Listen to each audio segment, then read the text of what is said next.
Fala pessoal da Ana Maria, tudo bem? Hoje vamos falar de um tema super importante, constipação intestinal.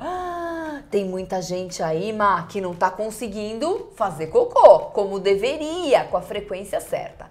Por isso eu trouxe a minha amiga nutricionista Marília Ninotti para contar um pouco sobre a constipação intestinal.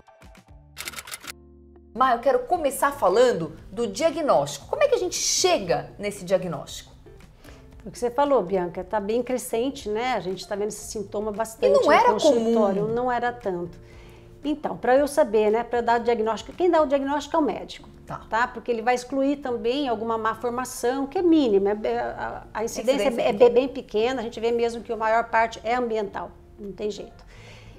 Mas é aquela pessoa que que evacua menos de 3 vezes na semana. Nossa. E que já está há 3 meses. Com esse problema. Isso, não é numa viagem que você fez, que você tirou. Isso, não é pontual. Então já está há mais de 3 meses com esse... E quando evacua, tem dificuldades. Então sente dor, as fezes ficam endurecidas, às vezes faz em formato de bolinhas, e tem aquela sensação de que não conseguiu evacuar o suficiente, que ainda sente, sabe, vontade, mas não consegue mais. Então aí a gente já meio que fecha mesmo o quadro de constipação, e está sendo muito comum entre crianças, inclusive. Sim, tem ouvido muitos relatos. E o problema é que a criança vai crescendo com aquilo também, e aí ela mesma vai começar a se retrair. Sim. Ela tem medo de ir ao banheiro, pode porque dar uma dói fissura. E piora, então vira um quadro recorrente. E os riscos? Então, falando desse quadro deletério, quais são os riscos da constipação? Fora o risco tópico ali na fissurona anal, né, como hemorroidas, por exemplo, você tem uma pressão maior dentro do intestino. Então pode, no caso mais grave, até ter ruptura, né, mas aumenta chances de diverticulites, de doenças de intestino e até câncer. Pois são doenças associadas. E como a gente consegue reverter esse quadro, melhorar esse quadro? Lógico que utilizando ali uma junta médica, muitas vezes multidisciplinar, mas você como nutricionista, qual a dica que você daria? É importante também dizer que tem até um quadro emocional também atrás, várias vezes, sabe? Assim, de pessoas mais retraídas, às vezes ter vergonha de ir ao banheiro, e acaba ficando, sabe? Fica junto ali, né? A primeira coisa que a gente vê muito também em consultório é a hidratação.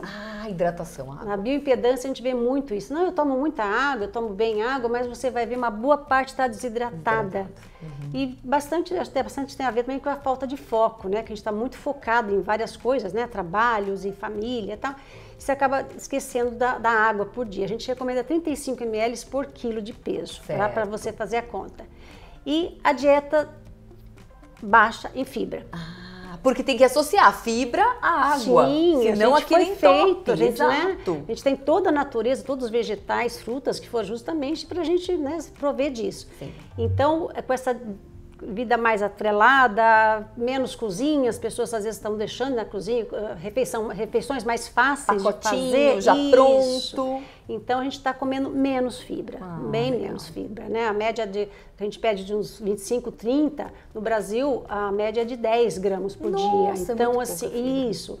Então o conjunto disso, né? A falta de foco, essa correria do dia a dia, muitas vezes você está até à vontade no banheiro, depois eu vou, isso é péssimo, isso é muito ruim, né? Porque as fezes continuam desidratando, aí fica difícil depois de sair, e aí associado ao sedentarismo, que também conta muito, né? Então a gente está o dia inteiro sentado, o intestino está ali quietinho. Sim, então, precisa sedentarismo, hidratação e falta de fibra. Sim. Tá? Isso é o começo da história, porque tem mais coisas ali, né? E aí você... também é importante, mas então eu vou comer bastante fibra. Calma, tem que ter um acompanhamento, porque se você não toma água o suficiente, também pode até piorar o quadro. Exatamente. Então, tem que ser, tem que ser tratado. Exatamente, tem que ser o conjunto da obra como um todo.